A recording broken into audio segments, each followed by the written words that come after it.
Assalamualaikum warahmatullahi wabarakatuh. Alhamdulillahirabbil alamin.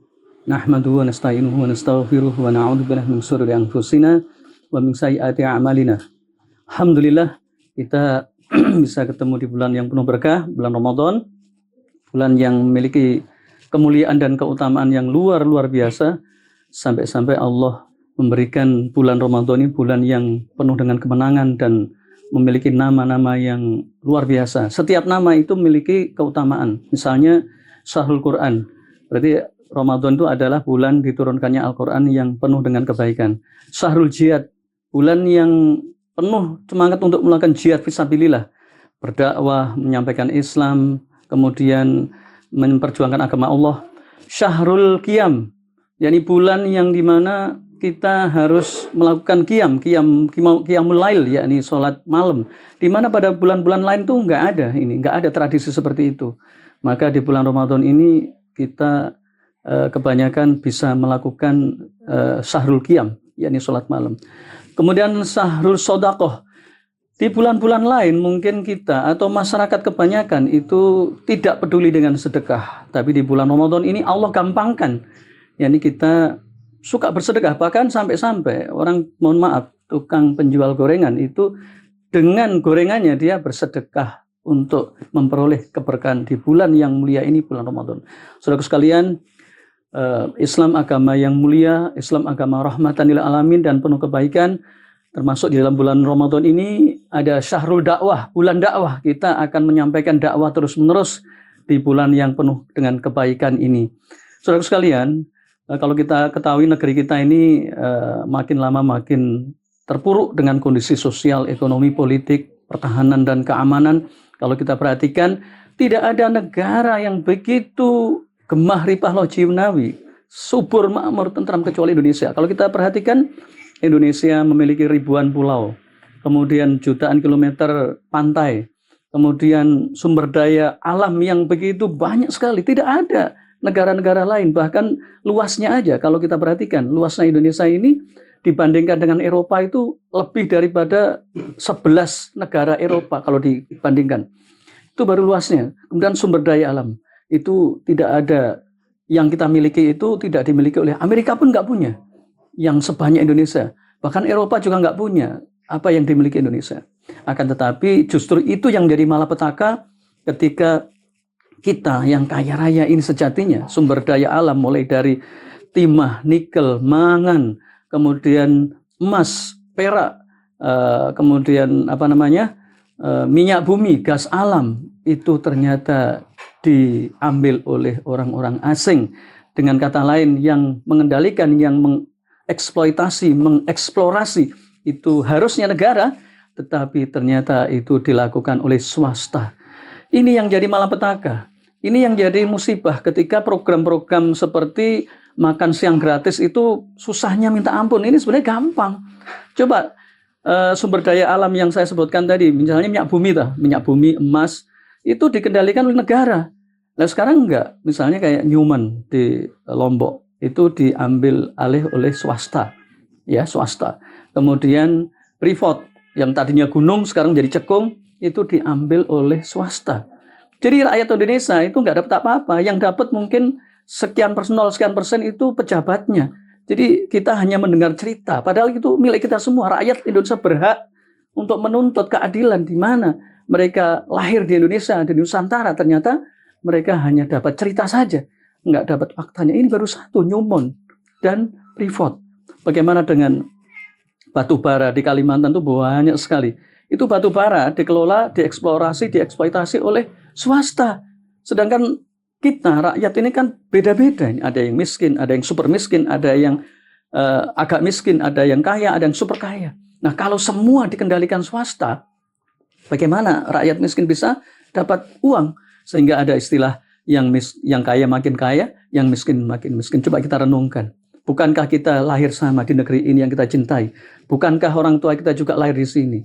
Akan tetapi ternyata negeri ini dikendalikan oleh swasta dengan istilah swastanisasi. Saudaraku sekalian, kalau kita perhatikan program-program yang dicanangkan pemerintah itu sebenarnya gampang kalau mau sadar. Ternyata saya tidak tahu pemerintah itu nggak sadar atau pemerintah suka dengan sesuatu yang salah. Ya, contohnya misalnya pemilihan pemimpin, kenapa harus bohong? Kenapa harus menggunakan duit? Kalau orang menggunakan duit, pasti ujung-ujungnya kejar setoran. Dan ini semua paham. Nah, program yang terbaik dalam sandang pangan papan itu tidak harus memalak rakyat dengan banyaknya pajak-pajak. Kalau kita perhatikan dalam data, kita ini pajak itu hampir 80 atau 60-70% lah.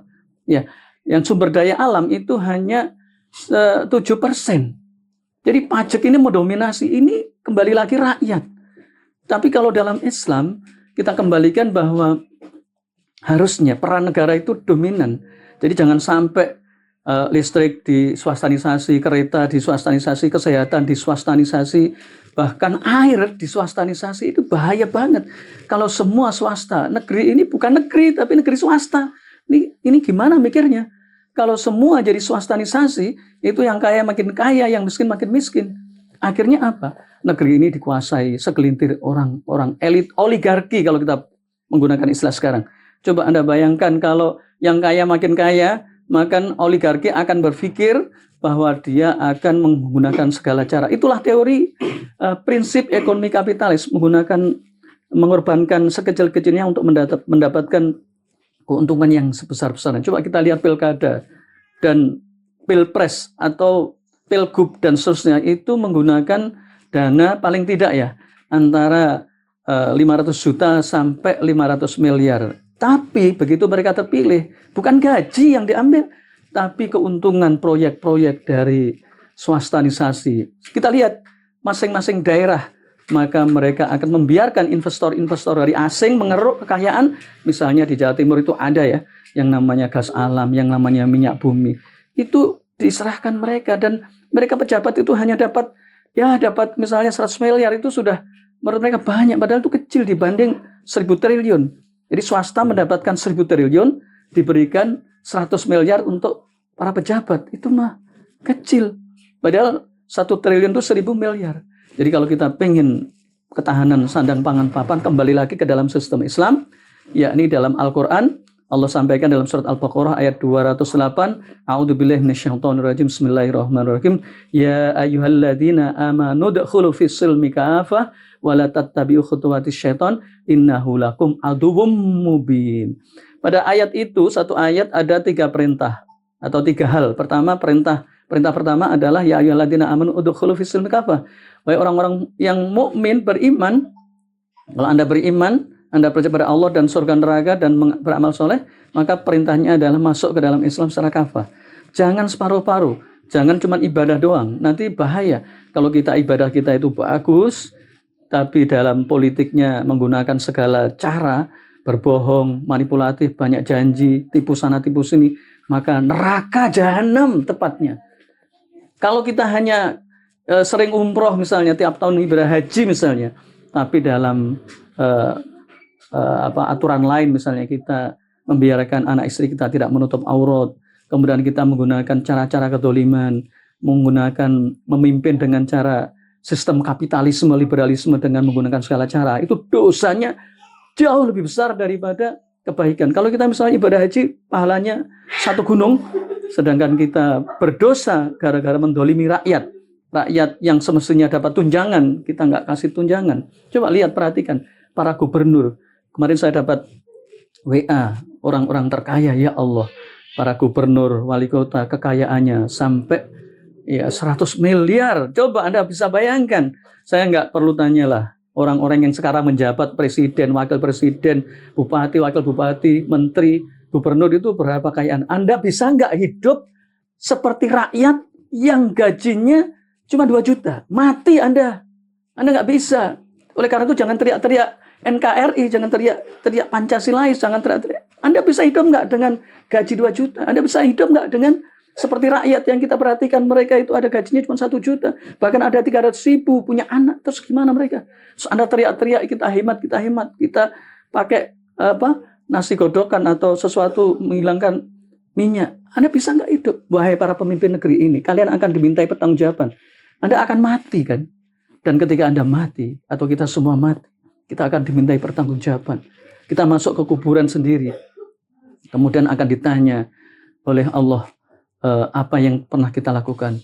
Tsumma latus'alunna yauma idzin anna. Kemudian kita akan ditanya terhadap nikmat yang kita berikan. Kalau kita salah, kita akan disiksa oleh Allah. Dan bahkan yang mengerikan lagi di dalam surat Zalzalah, ya, Allah sampaikan fa may ya'mal misqala dzarratin khairan yarah wa may ya'mal misqala dzarratin syarran yarah. Sekecil apapun yang perbuat, kita akan dibalas oleh Allah, ya. Apakah kebaikan atau keburukan? Coba bayangkan kalau seorang kepala rumah tangga akan dimintai pertanggungjawaban oleh Allah sejumlah yang kita miliki, istri 1 misalnya, kalau istri 2 juga dimintai 2. Anak misalnya 4 atau 5 juga, apakah sudah dididik dengan nilai-nilai agama? Coba bayangkan kalau kita seorang presiden, ya, presiden punya rakyat 270 juta, Anda akan ditanya terhadap apa yang Anda lakukan memberikan pelayanan kepada rakyat 270 juta. Itu Anda menjadi penyesalan. Itulah kenapa saya ketika ceramah itu kasihan sebenarnya para penguasa negeri ini. Mereka adalah orang-orang yang rakus. Ya, mereka tidak menggunakan hukum Islam, tidak menggunakan Al-Quran sebagai undang-undang, malah menggunakan hukum-hukum buatan Belanda yang itu menjadikan yang kaya makin kaya dan miskin makin miskin. Saudara sekalian, hidup ini tidaklah gampang seperti yang kita duga. Rasul sudah mengingatkan pada kita 15 abad yang lalu bahwa ada 2 jenis manusia yang tidak akan pernah kenyang. Ya, orang ini nggak pernah kenyang. Siapa? Yang pertama pencari ilmu. Ulama-ulama itu selalu mencari ilmu terus, meskipun tua, meskipun menjelang akhir hayat, mereka membaca kitab, mereka mendengar ceramah dari ulama yang lain yang masih muda untuk mengambil hikmahnya.